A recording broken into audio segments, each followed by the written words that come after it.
So hello student, welcome back once again in our channel.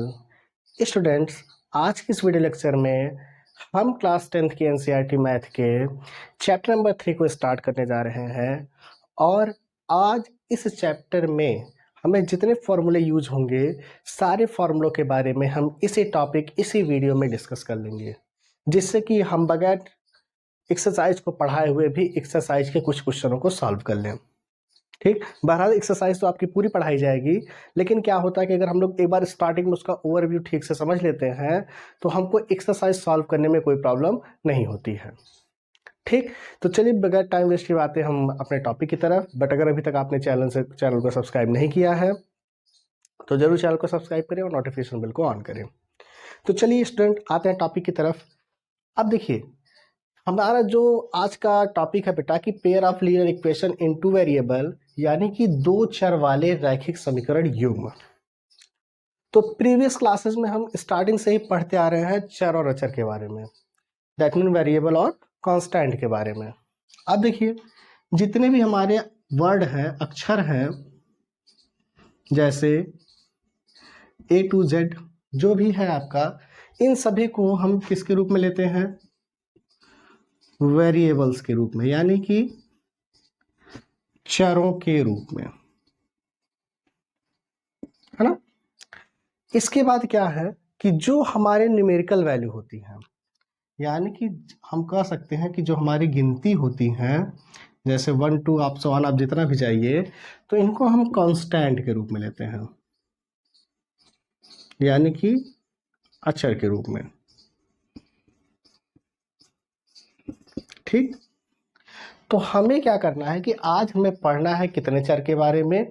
दो चर के बारे में। और रैखिक समीकरण होना चाहिए। कैसा समीकरण पढ़ना है हमको? रैखिक समीकरण, यानी कि जिसकी अधिकतम घात 1 होगी।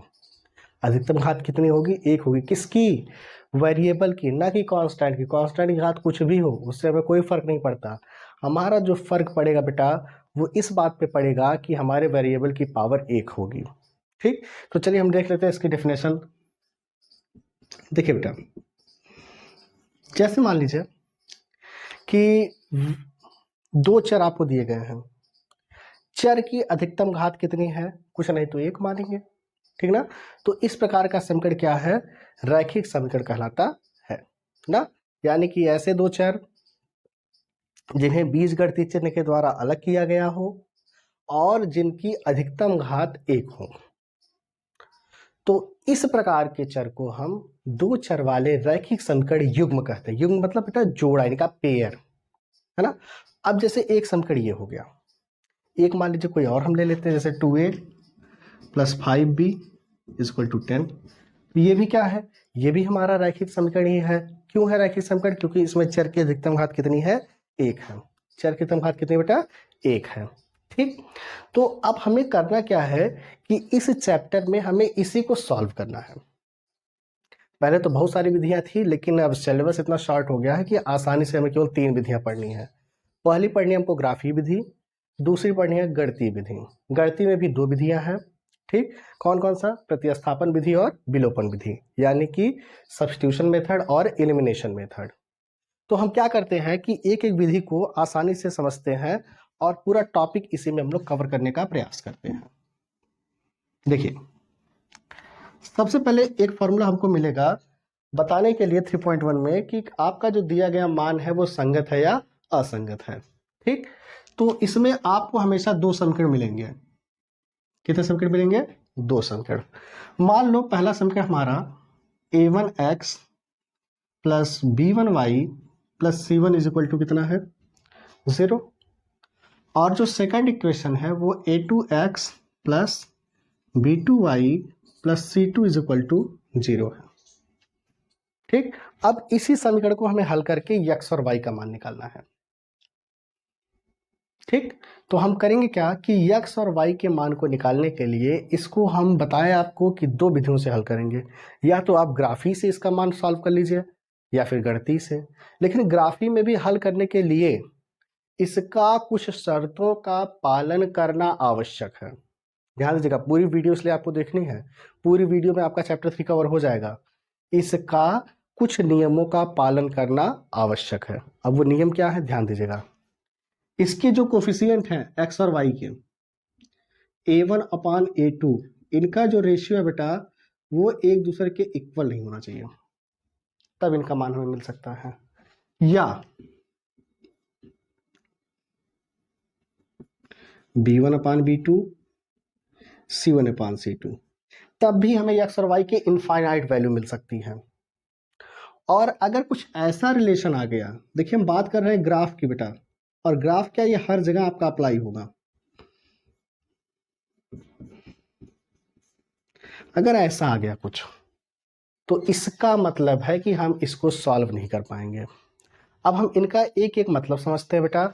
अगर रिलेशन आ गया a1/a2 not equal to b1/b2, और पहले हमको यही सब निकालना है, जो भी इक्वेशन दिया होगा उसकी हम कंपैरिजन करेंगे, कंपैरिजन करने के बाद इन्हीं वैल्यूओं को हम निकालेंगे। ठीक, तो अगर आपका a1/a2 not equal to b1/b2 है, दैट मीन रेखाएं एक दूसरे को प्रतिच्छेद करेंगे, एक दूसरे को एक बिंदु पर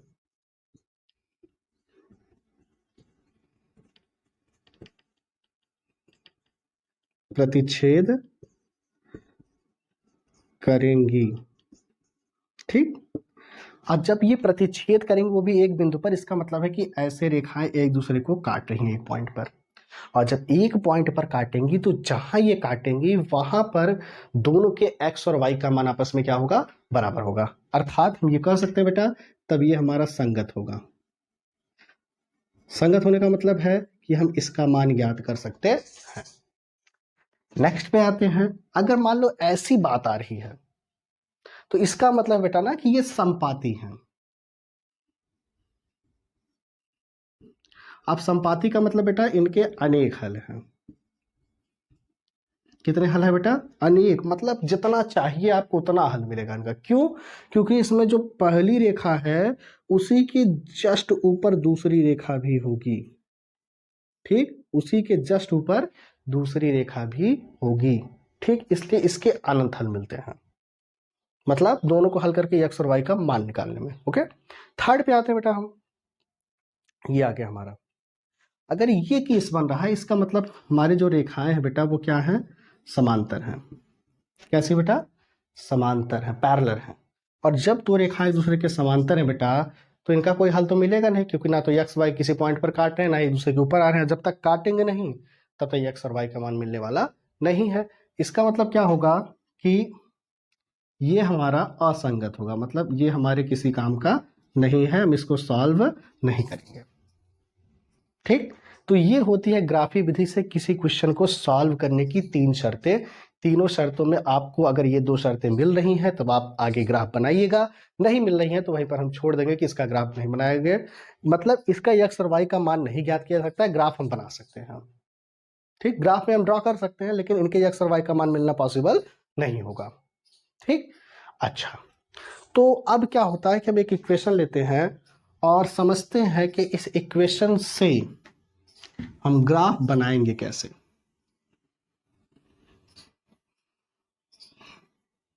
देखिए, जैसे मान लीजिए हमारे पास एक समीकरण दिया हुआ है, छोटा सा हम लेंगे एग्जाम्पल के रूप में, x plus Y is equal to 5, और दूसरा वाला लेते हैं हम 2x plus 3y is equal to 6।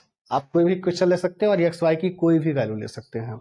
ठीक, तो हम क्या करते हैं, स्टार्ट करते हैं पहले समीकरण से, क्योंकि हमें इनका ग्राफ बनाना है।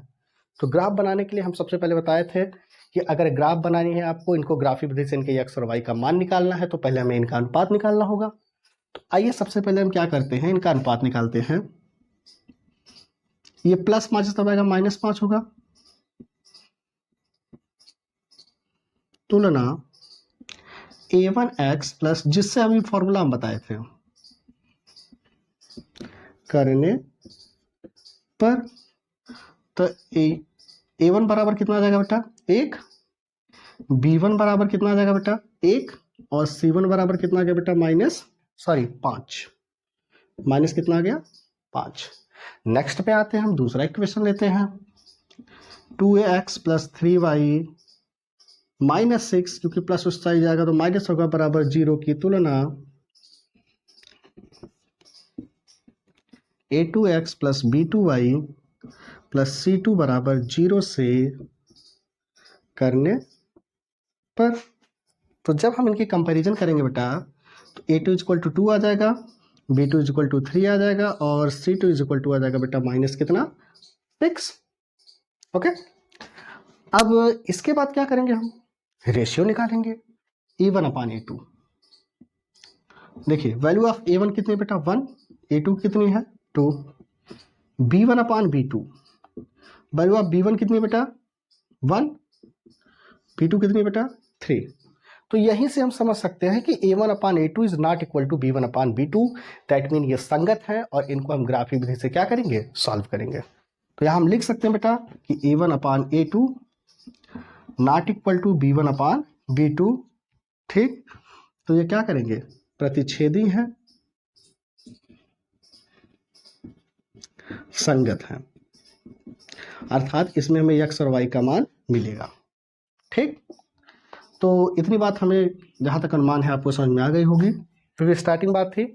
अब हम निकालते हैं x और y का मान, क्योंकि हमें इसी से क्या बनाना है, ग्राफ बनाना है। क्या बनाना है बेटा, ग्राफ बनाना है।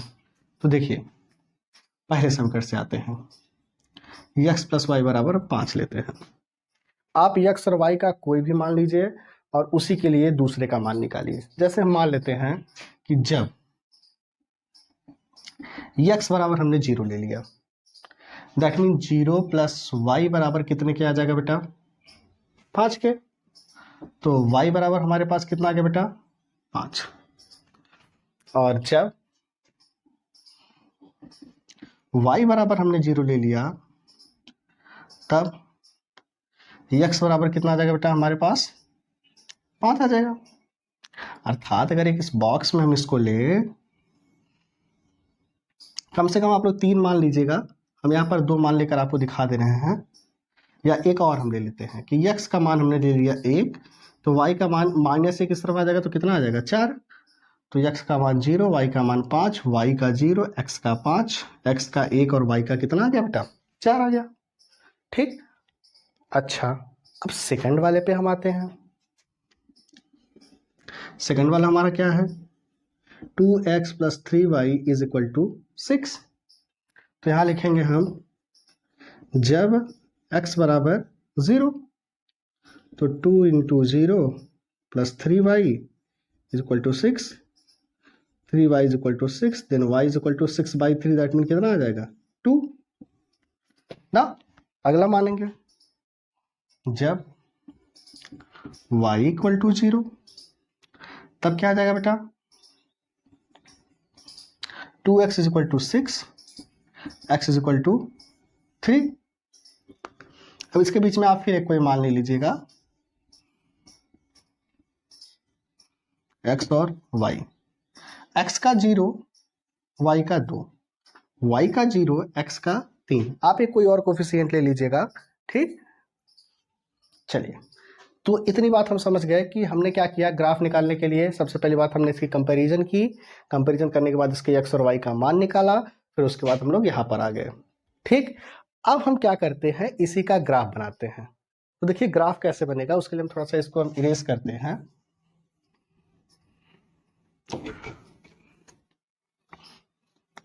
देखिए अब ग्राफ बनाने के लिए हम क्या करेंगे, सबसे पहले ऐसे x axis y axis,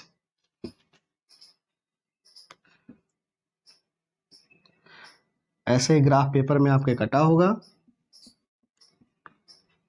10-10 mm का एक खाना बॉक्स बना होगा, छोटा बॉक्स 1-1 mm का होगा। ये x हुआ, ये x डैश, y हुआ और ये y डैश। ठीक, अब क्या करेंगे, इसमें हम जो पॉइंट है पहले नाम उसका दर्शा दें, 9।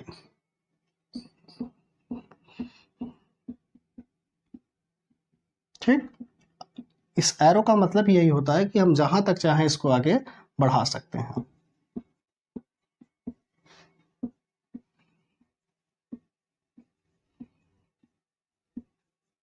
ये पॉइंट हमारा 0 हो गया। तो आते हैं फर्स्ट इक्वेशन के पास। कह रहे हैं बेटा कि x की वैल्यू 0 है और y की 5 है। तो वैल्यू ऑफ x 0 हो गया, मतलब यहीं पे है। y हमारा 5 पे आ गया, मतलब ये डिस्टेंस ट्रैवल कर लिया इसने। तो ये हमारा कोऑर्डिनेट कितना हो गया बेटा? 0,5। अगला वाला कह रहा है बेटा हमारा x पर 5 और y पर 0। दैट मीन हम पहुंचे बेटा x पर 5 और y पर 0। एक पॉइंट हमने मिड में और ले रखा है 1,4। That mean value of x is equal to 1 और जो वैल्यू ऑफ y है बेटा हमारी वो कितनी है? 4 है। तो 1 आइए, 4 पर आइए, 1,4। अब इसके बाद जब हमने तीनों पॉइंट मिला लिया, ले लिया, तो अब हम इनको एक मिला देंगे एक लाइन से, स्ट्रेट मिलेगी, ठीक। और मिलाने के बाद तुरंत इसका हम समीकरण लिख देंगे कि x प्लस वाई बराबर 5। अब आते हैं नेक्स्ट पर। x की वैल्यू 0 है, y की 2 है, तो 0,2, ठीक। अगली दी गई बेटा 3,0, यानी कि value of x is equal to 3 and y is equal to 0। तो 3,0, ठीक।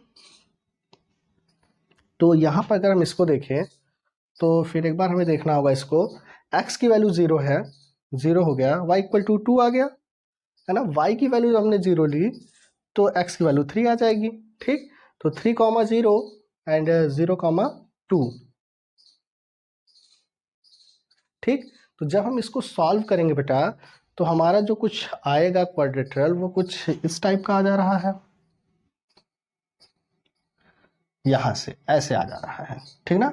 अब इसको हम थोड़ा सा आगे भी चाहे बढ़ा सकते हैं और इसको भी चाहे हम आगे बढ़ा सकते हैं, ठीक। तो दोनों ग्राफ जहां पर एक दूसरे को काट रहे हैं, जिस पॉइंट पर इंटरसेक्ट कर रहे हैं, वही y का मान इनके y का मान होगा, वही x का मान इनके x का मान होगा। अब चूंकि यहां पर तो हमने एग्जैक्टली काटा नहीं है, एक एग्जाम्पल लिया है, तो इस ग्राफ में जहां भी एक दूसरे को ये काटेंगे वहीं पर इनके x और y का मान मिलेगा, ठीक। तो उम्मीद है कि आपको ग्राफी विधि एकदम अच्छे से समझ में आ गई होगी ना। हमने क्या किया कि पहले इसकी कंपैरिजन की, कंपैरिजन करने के बाद हमने ये जाना कि उसको कैसे सॉल्व किया जाता है, फिर उसको हमने आगे से सॉल्व कर लिया, ठीक। अब हम आते हैं नेक्स्ट मेथड पे, जो हमारा कैलकुलेशन मेथड है। ये तो ग्राफ मेथड था, हमको इजी वे में समझ में आ गया ग्राफ मेथड। अब आते हैं बाय कैलकुलेशन। तो उसमें हमको दो चीजें पढ़नी है, ठीक। क्या क्या पढ़नी है उसमें? देखो, गणितीय विधि लिख देते हैं।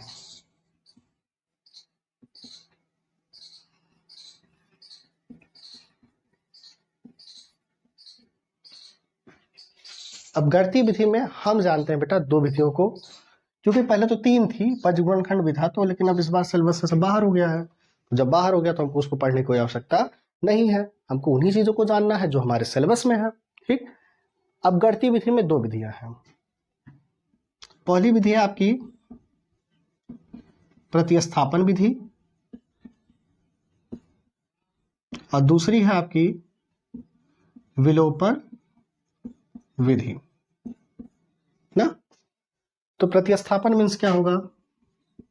सब्स्टिट्यूशन मेथड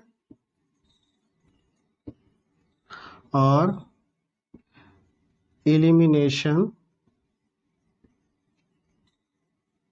मेथड्स, ठीक। तो अब इन दोनों विधियों को हमें जानना है और समझना भी है, क्योंकि ये विधि अगर समझ में आ गई हमें तो हम कैलकुलेशन कर सकते हैं ना। तो देखिए, सबसे पहली बात हम जानते हैं प्रतिस्थापन विधि को।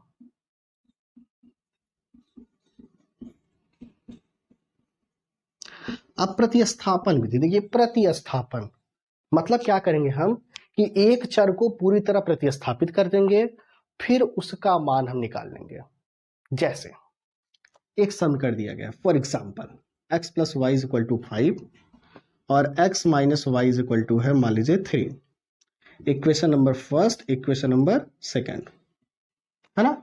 अब हमें इसको कह रहे हैं कि प्रतिस्थापन विधि से आप हल कीजिए। तो कैसे ये प्रतिस्थापन विधि से हल होगा? नॉर्मल वे में ध्यान दीजिएगा, नॉर्मल तरीके से हम समझेंगे कि एक चर के मान को हम प्रतिस्थापित करेंगे और उसी मान को उठाकर हम दूसरे चर में रख देते हैं, यानी कि दूसरे समीकरण में रख देते हैं, और उस समीकरण में रखकर हम x और y के मान को आसानी से निकाल लेते हैं। प्रतिस्थापन, एक चर का प्रतिस्थापन। अब देखिए बात करते हैं हम यहाँ पर, मान लीजिए कि हमें समीकरण 1 से हल करना है, तो शुरुआत करते हैं हम समीकरण 1 से। अगर हम यहां से x का मान निकालें तो प्लस वाई इस तरह y का क्या हो जाएगा, माइनस वाई, यही होगा। ठीक, अब ये बन जाएगा हमारा जो समीकरण नंबर 3। अब ये 3 जो प्राप्त हुआ है वो हमारा किस समीकरण से प्राप्त हुआ है, 1 से, रखा किस में जाएगा, 2 में। तो हम क्या करेंगे बेटा, लिखेंगे कि यह मान समीकरण 2 में रखने पर, याद रखिएगा जिससे लिया गया है उससे नहीं रखा जाएगा, उसके दूसरे वाले में रखा जाएगा। तो होगा क्या बेटा, x के स्थान पर रखिए 5 माइनस वाई, और पहले से इनके पास माइनस है, is equal to 3, minus 2y is equal to 3, 5 minus 3 is equal to 2y, 2y is equal to 2, that mean value of y is equal to कितनी आती है बेटा, 1 ना, समझ में आई होगी। अब देखिए यही मान उठाकर आप चाहे 1 में रखिए, चाहे 2 में, चाहे 3 में, आपको मिल जाएगा दूसरे चर का मान जिसका आपने मान निकाला था। तो बात करते हैं बेटा समीकरण 3 से, क्योंकि इसमें छोटा पड़ेगा। तो x is equal to 5 minus Y का मान कितना बेटा, 1 हमने निकाला, तो 5 में से 1 गया, कितना बचेगा, 4। तो आपका जो x का मान आ गया वो आ गया 4, और y का कितना आया, 1 आया। आप चाहे तो यहाँ से कंपैरिजन कर सकते हैं, देखिए 4 प्लस 1 मतलब 5, 4 माइनस 1 मतलब 3 ना। हमने इसको जांच भी कर ली उत्तर की, पहले हम लोग जांच किया करते थे, है ना। अच्छा, तो उम्मीद है कि आपको ये प्रतिस्थापन विधि समझ में आई होगी। हम क्या करते हैं बेटा कि एक चर को पूरी तरह प्रतिस्थापित कर देते हैं, उसी मान को दूसरे चर में रख देते हैं और रख कर समीकरण को हल कर लेते हैं।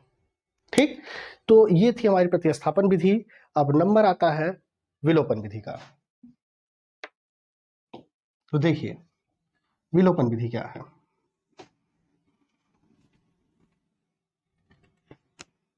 विलोपन विधि,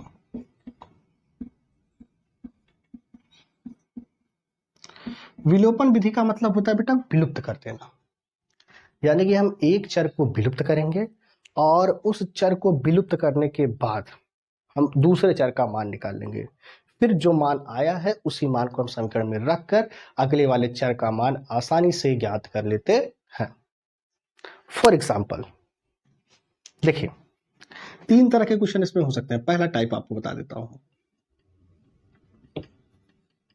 वही क्वेश्चन लेकर नॉर्मल सा इजी क्वेश्चन, क्योंकि हमको समझना है, ठीक ना। यहाँ पर वो प्रेजेंटेशन नहीं लगा है कि नहीं बहुत बड़ा क्वेश्चन लेके टाइम वेस्ट किया जाए, हमको समझना है कॉन्सेप्ट को। मैंने कहा था कि फॉर्मूला की ये वीडियो है। तो अब इस इक्वेशन को, हमें दोनों इक्वेशन दिए गए हैं, हमें इस इक्वेशन की सहायता से मान निकालना है x और y का। किस विधि से, विलोपन विधि से। ये मान लीजिए समीकरण 1 है, ये समीकरण कितना है आपका, 2 है। तो सबसे पहली बात आपको याद रखना होगा विलोपन विधि लगाने से पहले कि आपके किसी एक चर के गुणांक का मान बराबर होना चाहिए। जैसे x का गुणांक यहाँ कितना है, 1 है, अगले वाले x का गुणांक भी 1 होना चाहिए। y का गुणांक अगर हम लेंगे, मान लीजिए यहाँ पर 1 है तो यहाँ पर भी 1 होना चाहिए। चिन्ह से नहीं मतलब है, चिन्ह कोई भी होगा, ठीक ना, लेकिन गुणांक से हमें यहाँ मतलब है कि गुणांक बराबर होना चाहिए। जैसे यहाँ पर 1 है, यहाँ पर भी कितना है, 1 है, ठीक ना। इसका मतलब क्या हुआ कि यहाँ पर जो चर के गुणांक है वो आपस में बराबर हैं। और याद रखिएगा अगर चर के गुणांक बराबर हैं और उनके चिन्ह समान हैं तो उन्हें हम घटा लेंगे। अगर चर के गुणांक समान हैं और उनके चिन्ह विपरीत हैं तो उन्हें हम जोड़ लेते हैं। अब जैसे ये क्वेश्चन है, इसमें y का गुणांक भी बराबर है और x का भी बराबर है। अगर हम y के रिस्पेक्ट में अगर इसको सॉल्व करना चाहेंगे तो a प्लस है, ये माइनस है, तो चिन्ह असमान है, तो इसको हमें जोड़ना होगा, तभी तो ये कैंसिल होगा। और अगर x के रिस्पेक्ट में हम इसको सॉल्व करेंगे तो हमें इसको घटाना होगा, क्योंकि एक प्लस है, क्या होना चाहिए, माइनस होना चाहिए। ठीक, तो मान लीजिए कि y के रिस्पेक्ट में इसको सॉल्व करते हैं, तो यहाँ लिखेंगे क्या बेटा कि समीकरण 1 व 2 को जोड़ने पर, 5 आ जाएगा, 3 आ जाएगा। समीकरण नंबर 1 है, समीकरण नंबर 2 है। तो y से y क्या हुआ, कैंसिल, 2x, 5 और 3 मिल कितना आ जाएगा 8। x का मान निकालेंगे तो 8 का आधा कितना आ जाएगा 4, जाहिर सी बात है। और सबसे आंसर सेम ही आएगा, ये नहीं कि आंसर अलग हो जाएगा, चाहे प्रतिस्थापन से, चाहे ग्राफी विधि से, चाहे विलोपन विधि से, और चाहे अगर आप लगाइएगा बीजगणित विधि तब भी यही आंसर आना है। नेक्स्ट क्या बेटा, अब x का मान मिल गया, किसी में रख दीजिए, आपको y का मान मिल जाएगा। मान लीजिए हम समीकरण 1 में रख देते हैं, तो यह मान समीकरण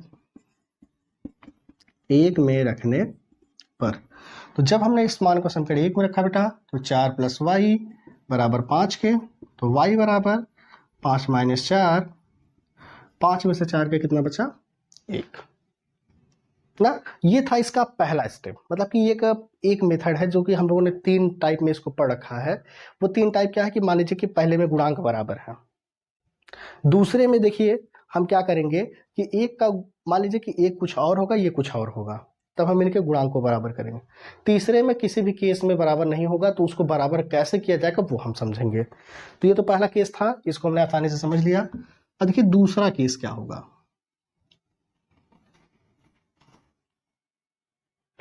देखिए दूसरा केस मान लीजिए 2x + 3y = 6, 3x प्लस मान लीजिए y = 10, सपोज दैट।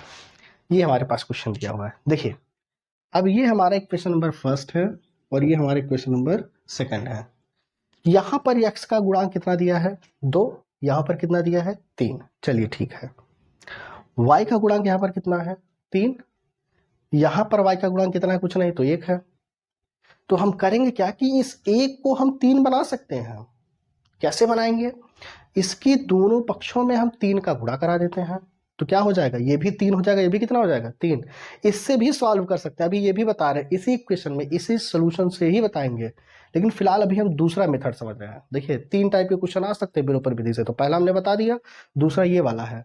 अब ये क्या बेटा y है आपका, इसको हमें 3 बनाना है। तो यहाँ हम कैसे बनाएंगे, समीकरण 2 के दोनों पक्षों में